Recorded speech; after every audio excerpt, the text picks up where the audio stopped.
Salam, axşamınız xeyir olsun əzizlərim. Bugün mən sizlər üçün kurikulum dərsindən yeni mövzu izah edəcəm. İlk öncə əməkdaşlıq bacarığı var. Yəni e, baxın orada vacib olan məqamları bir-iki cümlə ilə deyəcəm. Mən sizə ardınca müəllimin fasilitasiya bacarığından izah edəcəm sizə və e, məsəl üçün fasilitasiya bir dəqiqə deyən görüm nə oldu?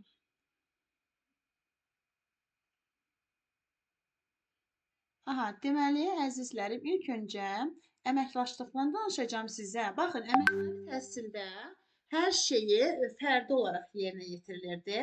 Baxın, şagirdlərdə fərdi tapşırıq yerinə yetirildi. Müəllim də ancaq onlarda fərdi olaraq müzakirələr aparılırdı. Amma müasir təlimin elə özəlliyi də odur ki, hər şey interaktivdir, qarşılıqlı şəkildədir və əməkdaşlıq bacarıqları da baxın, müasir təlimdə formalaşan bacarıqdır. Baxın, əməkdaşlıq nə verir şagirdlərə? Bilgi öyrənmək, faydalanmaq. Baxın, necə ki, qrupda, qrup şəklində məşğul olanda hərə bir tapşırıq atır, hərə bir öz fikrini bildirir, öz izahını bildirməyə çalışır. Baxın, bu zamanda görürsünüz necə asanlıqla öyrənmək olur, rahat öyrənmək olur. Deməli, ona görə də əməkdaşlıq şəraitində öyrənmə daha asan, yaxşı öyrənmədir. Nəinki fərdi öyrənmə. Bəzən kimsə deyə bilər ki, müəllimə bizimlə fərdi məşğul olun. Yəni fərdi məşğul olanda, yəni fərdi məşğul olmaq daha yaxşıdır. Fərdidə qrupun da daha yaxşı üstünlüyü var. Fərdi daha yaxşıdır. Belə amma bundan da qat-qat artıq qrupla yaxşı olur. Yəni baxın, fərdi olan özü məsəl üçün mən oluram, amma yoldaşlarından faydalanmaq başqa bir şeydir. Daha maraqlı olur. Bəzən indi qrup şəklində, əməkdaşlıq şəklində də öyrənmək daha maraqlıdır. Hər kəs istəyir hərə bir töhfəsini versin, rəqabətə girir. Məsəl üçün, müəllimə deyir, bunu birinci yazdım, mən ikinci yazdım. Yəni, baxın, burada ən azından içərilərinə bir rəqabət olur. İstəyirlər ki, mən də iştirak edim. Baxın, ona görə də əməkdaşlıq şəraitində olan öyrənmə daha aktiv öyrənmədir, daha effektiv öyrənmədir. Ona görə də məhz müasir təlimdə əməkdaşlıq daha önəmlidir. Bu da şagirdlərin sosiallaşmasına, bir-birindən faydalanmasına kömək olur. Yəni şagirdlərin aktiv şəkildə dərsə cəlb olunmasına dəstək olur və baxın, burada artıq heç kim kənarda qalmır. Əməkdaşlıq şəraitində öyrənmədə hər kəs istəyir ki, nəsə öyrənsin, bir-birindən faydalansın, bir-birinə dəstək olsun. Baxın, qrup işində əməkdaşlıq olanda görürsünüzmü, burada daha rahat olur. Biz deyirik ki, filan qrup əməkdaşlıqla işlə oldu, yəni işi daha yaxşıdır. Amma əməkdaşlıq olmayanda hərə bir tərəfə çəkilir, yəni əməkdaşlıq olanda hər kəs öz tövhəsini verməyə çalışır. Ona görə də məhz müasir dərsdə əməkdaşlıq çox önəmlidir və şagirdlərə biz kollektiv iş, qrupla iş, hər hansı bir layihə, araşdırma verən zaman şagirdlərin əməkdaşlıqlarına xüsusilə diqqət ayırmalıyıq.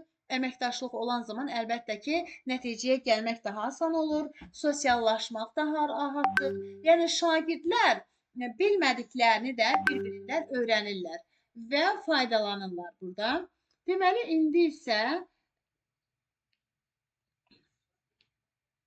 baxın, sizə fasilitasiyadan danışacağam. Baxın, fasilitasiya bacarığı nədir? Ənənəvi təhsildə həmişə müəllim məlumat ötürən idi. Yəni, ancaq müəllimə məlumat ötürən kimi baxırlar, informasiya mənbəyi kimi. Nə olanda deyirlər, get müəllimlə öyrən, müəllimdən faydalan. Sanki müəllimdən başqa öyrədən yoxdur. Amma müasir dövrdə müəllimə olan yanaşma tamam başqadır. Əlbəttə ki, Ulu öndərimiz deyir ki, mən müəllimdən yüksək ad tanımıram. Yəni, müəllim yüksəkdir, öz sağlamlığını xalqın övladı üçün verən bir şəxsdir. Amma müəllim müasir dövrdə təkcə informasiya mənbəyi deyil. Yəni, müəllim istiqamət verəndir. Müəllim fasilitatordur, yəni yol göstərəndir. Yəni, bu o deməkdir ki, müəllim qaranlıq yollara işıq salan bir mayaqdır. Bu o demək deyil ki, müəllim kiminsə əvəzinə nə isə eləyəcək. Bəzən Vygotsky nəzəriyyəsini keçəndə elə bilirik ki, Vygotsky deyir ki, elə hər şeyi müəllim eləsin, amma belə deyil. Baxın, Vygotsky deyir ki, dəstəyi ver, dəstəyi çək. Elə müəllimin fasilitasiya bacarığında da o əsas məqamlardan biridir. Müəllim burada yol göstərəndir, müəllim istiqamət verəndir, müəllim Deməli, şagirdin o fəaliyyətindən kənarda dayanan şəxs deyil. Bəzən müəllim qrupu işi edir, gedib kənarda dayanır. Yəni bu müasir təlim demək deyil. Yəni məsəl üçün mən hər zaman biz dərs dinləmələrdə açıq dərslərdə belə diqqət yetirsək görürük ki, müəllim qrup fəaliyyətinə verib kənarda dayanır. Bu doğru deyil. Müəllim şagirdlərə nəzarət etməlidir. Hamı əməkdaşlıq edirmi? Hamı bir yerdə çalışırmı? Yəni bu o deməkdir ki, çətinliklərdə müəllim istiqamət də verəcək, yol da göstərəcək. Bu o demək deyil ki, müəllim getsin qrup işini versin, kənarda dayansın. Xeyr. Deməli, əsl müəllim, fasilitator, istiqamət verən, yol göstərən müəllim səmərəli təlim mühiti yaradır, təlim şəraiti yaradır və orada şagirdlərin emosional, fiziki, intellektual bacarıqlarını izləyir, hamının orada necə fəaliyyət göstərməsini izləyir və müşahidə edir. Deməli, fasilitator müəllimin hansı bacarığı var? Deməli, fasilitator müəllim bələdçi müəllimdir, yəni onun rollarından biri bələdçi müəllim olmasıdır. Yəni müəllimin bələdçi rolunun olması, müəllim baxın, müəllim entuziazm olmasıdır. Müəllim sevgisidir. Yəni müəllimin işinə olan sevgisi, həvəsi. Əgər müəllim entuziazm deyirsə, şagird dünəndən şagird olmayacaq. Yəni müəllimin həvəsi olmalıdır. Şagird də həvəsli olmalıdır. Həvəslə qoşulmalıdır. Dəsə necə deyirlər, müəllim üçün qaranlıq olan şagird üçün bir zülmətdir. Ona görə də müəllimin bələdçi rolu, müəllimin təlim prosesində işinə həvəslə, sevgi ilə yanaşmasıdır. Başdan soyudu yox. Şagird görəndə müəllim ki, müəllim həvəslidir, o da həvəsli olur. Deməli, müəllimin bələdçi olduğu, müəllim fasilitator kimi rollarından biri də məlumatla təmin edəndir. Əlbəttə ki, müəllim məlumatla təmin edəcək. Bu demək deyil ki, bütün məlumatları müəllimdən alacaq. Amma müəllim etibarlı mənbələrdən bu məlumatları verəcək. Hardan gəldi? Yox.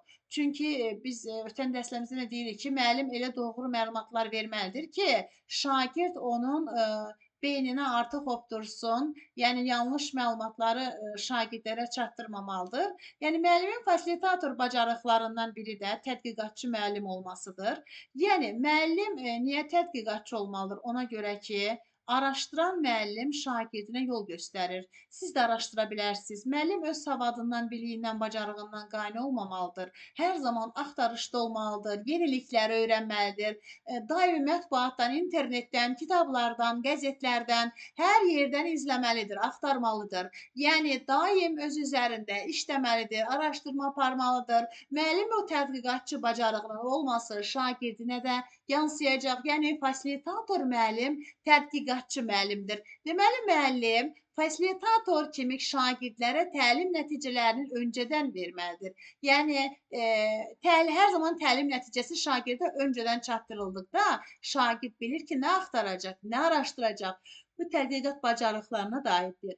Şagird biləndə ki, nəyi əldə etməlidir, bu gün nəyin axtarışına çıxacaq, onun üçün maraqlıdır. Ona görə də təlim nəticələri öncədən şagirdlərə elan olunmalıdır. Şagirdlərin məqsədləri, maraqları ilə müəllim tanış olmalıdır. Yəni mənim şagirdlərim nəyə maraqlıdır? Yəni mən şagirdlərimin hansı yollarına maraqlandıra bilərəm? Məsələn, Leyla müəllimə belə eləyib, mən də eləyəcəm, yox. Mənim şagirdlərim potensialı nəyə çatır? Mənim şagirdlərim maraqları nəyədir? Ondan mən hansı yollardan, hansı öyrənmə tərzindən istifadə etsəm, onlara daha yaxşı olar. Yaxından, yəni onlar necə öyrənməyi sevirlər? Kimsə belə eləyir, mən də eləyəcəm, yox. Yəni həm mühiti maraqlı etməlidir, həm şagird yönümlü riayət etməlidir. Onların məqsədləri ilə, maraqları ilə, potensialları ilə tanış olmalıdır və müəllimin fasilitator bacarıqlarından biri də şagirdlərə dərsə cəlb etməsidir. Baxın, amma bu fiziki olaraq cəlb etmədən söhbət getmir. Psixoloji olaraq, beyin olaraq dərsə cəlb etmədən söhbət gedir. Bəzən müəllim deyir ki, cəlb etmişəm də, hamı qarşımdadır. Amma bu fiziki olaraq cəlb edir. Şagirdimizin beyni bizdədirmi? Bizə qulaq asırmı? Bizi dinləyirmi? Və fikri tam bizdədirmi? Yəni cəlb etmə budur. Bunun üçün də biz müxtəlif metodlardan, müxtəlif vasitələrdən istifadə edəcəyik. Yəni refleksiya keçəndə də cəlb olunmada dedik ki, biz necə cəlb eləyə bilərik? Maraqlı əhvalatlar danışaraq cəlb eləyə bilərik. Sonra şagirdlərimizə açıq tipli suallar verə bilərik. Müxtəlif animasiyalardan istifadə edə bilərik. Mahnı verə bilərik, atalar sözləri verə bilərik. Sonra tapmacalar verə bilərik. Müəyyən əyani vəsaitlərdən istifadə edərik. Biz onları dərsə cəlb etməliyik, maraqlandırmalıyıq. Onlar üçün bugünkü dərs maraqlı olmalıdır. Və əzizlərim, müəllimin fasilitasiya bacarıqlarından biri də müəllimin dərsi təkcə sinif otağında deyil, kənarda da, yəni kənarda da keçməyi bacarmasıdır. Bugün biz əgər meşələr haqqında dərs keçiriksə, gedib meşənin ətrafında da dərs keçə bilərik. Əgər yaxınlıqda, rayonumuzda, bölgəmizdə meşə varsa, bugün biz çaylar haqqında dərs keçiriksə, bölgəmizdə, rayonumuzda çay axırsa, onun kənarında da dərsi keçə bilərik. Çayın başlanğıdığı yer, mənbəyini, mənsəbini, yatağını, axdığı yeri əyani olaraq göstərə bilərik. Biz göllər haqqında danışırıqsa, axarsı olması haqqında danışırıqsa, ondan aparıb göstərə bilərik.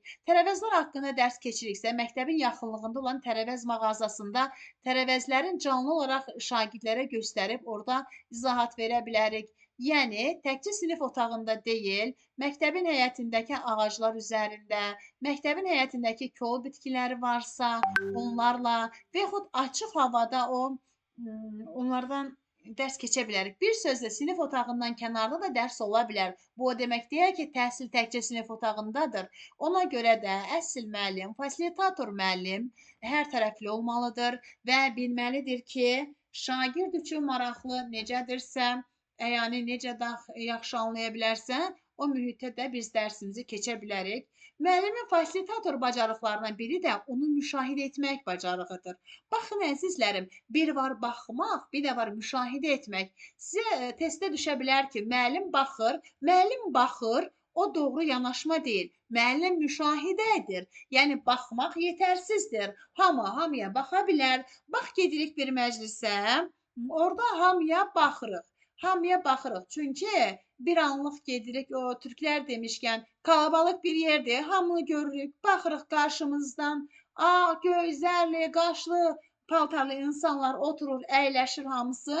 Yəni, amma birazdan sonra dayanırıq. Baxırıq, orada bir ağ köynəkli bir xanım var, onu müşahidə edirik. O necə sırğa taxmışdı, o necə üzük taxmışdı, onun ayaqqabısı necə idi, çantası ilə düzgün kombin edibmi? Bu nədir? Artıq bu müşahidə etməkdir. Biz onu izləyirik. Yəni, müəllim şagirdinə baxmayacaq. Müəllim şagirdini müşahidə edəcək. Yəni, onu izləyəcək. Çünki izləməsə, baxmaqla iş yaramır.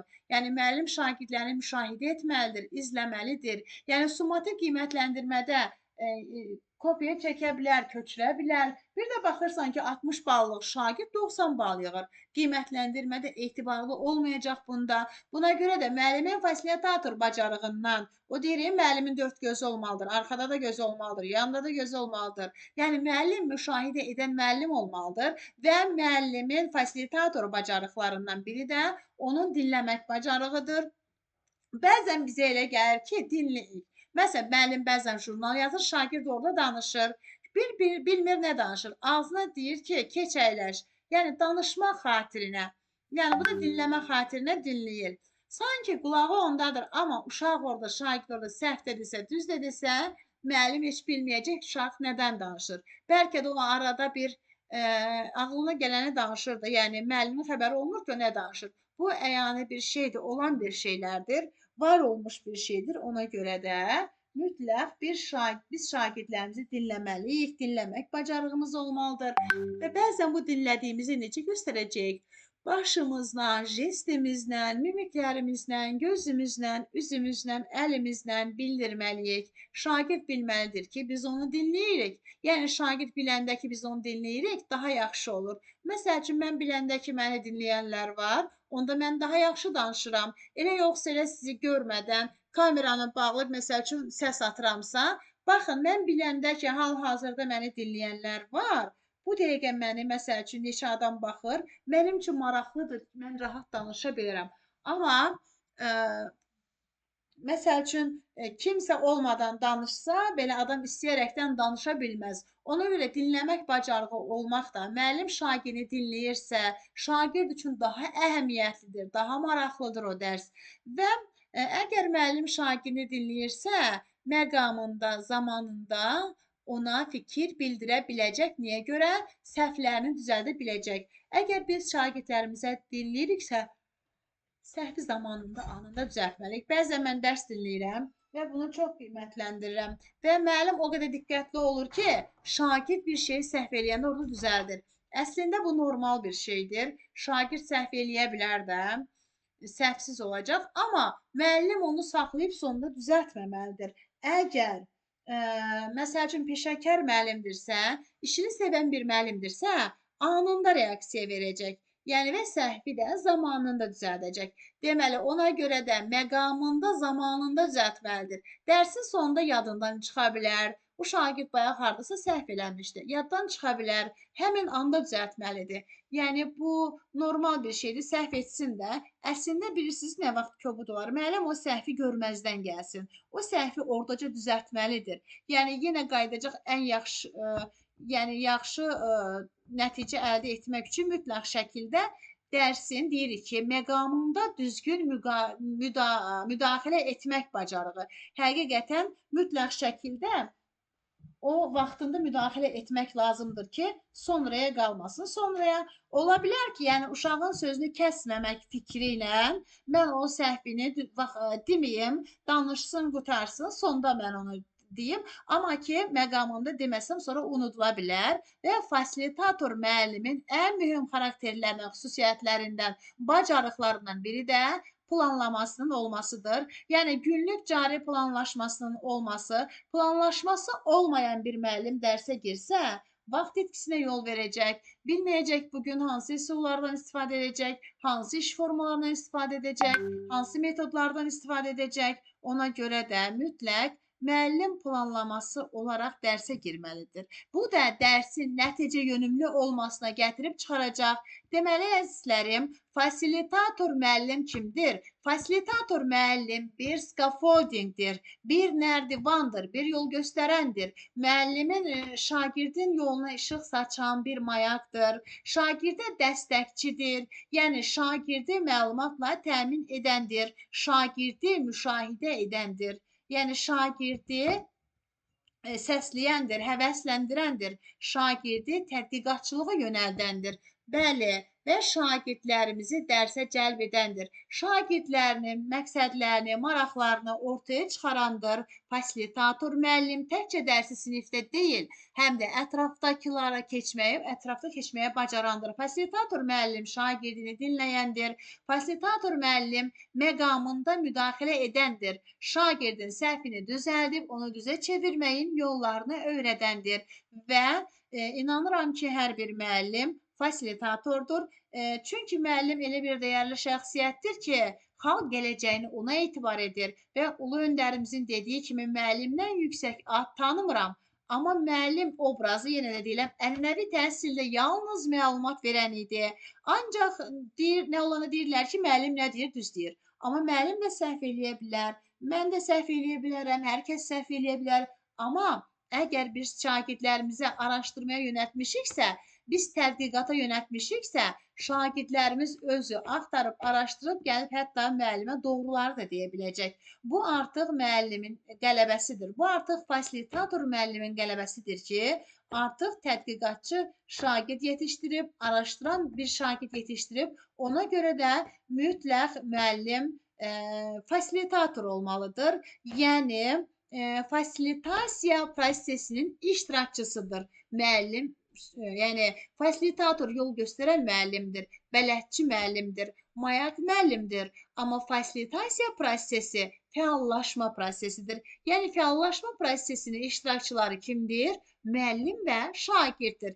Yəni əvvəllər artıq burada deməli müəllim, mühazirə deyən idi, şagird passiv dinləyici idi ənənəvi təhsildə, amma indi belə deyil. Əks əlaqə var. Şagird aktiv dinləyicidir. Hətta prosesin iştirakçısı olaraq o prosesi dəyişəndir. O prosesin problem qoyanı da şagirddir. Tədqiqatçısı da şagirddir. Nəticə çıxaranı da şagirddir.